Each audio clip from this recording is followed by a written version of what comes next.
Hi, I'm Jay Johnson, And I'm Mary Johnson. and we're building a Zenith 750 Stoll. Today we're going to do a short video and talk about the differences for the cowling on a 150 versus the other Viking engines that you've already probably seen videos on.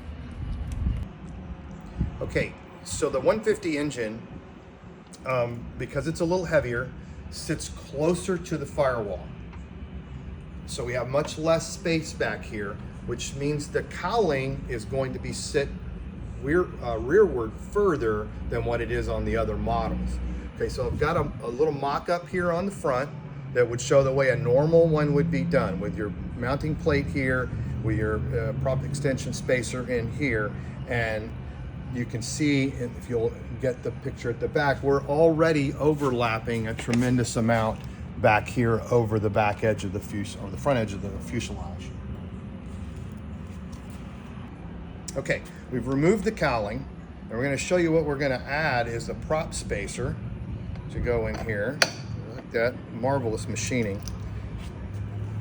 And we will put our board back on there. And I decided between the spinner and the cowling that I wanted to have 8mm. So I've routed out the back side of this to 8mm already, and in fact this cowling is already fit and ready to final rivet.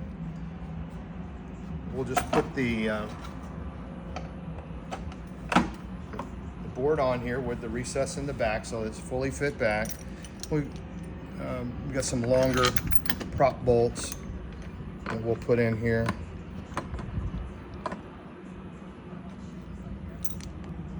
Okay, so some longer prop bolts. We're just gonna finger tighten this up here a little bit.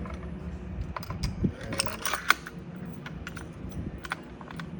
show you how the cowling fits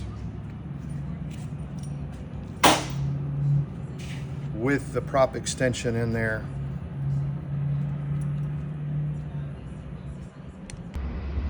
Okay, so we've got the cowling back on, and if you'll notice here, we have the two prop spacers, so it moves it out an inch and 3/4, I think. I've put the recessed edge in to get my reveal between the front of my cowling and the rear of my spinner. And then I actually found it helpful to use a couple of pieces of wood here that I just screwed down on there to give me a slot, if you will. And I'll put the top of the cowling on, and it helped keep it steady while I put all of these hinge pieces together. All right.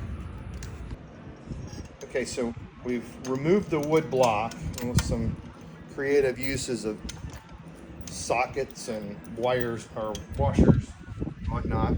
We've taken the actual Duke spinner mount, and we're just gonna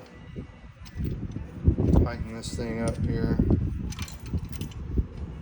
and we'll put the top cowling on, and you can see what the final spacing look like.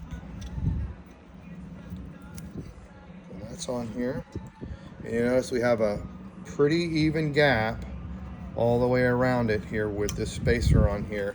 And if you look back toward the back, we're in a great position. I've trimmed maybe a 1/4 inch off of this from the way it was sent to us from Viking. So this fits phenomenally when you put that prop spacer on there.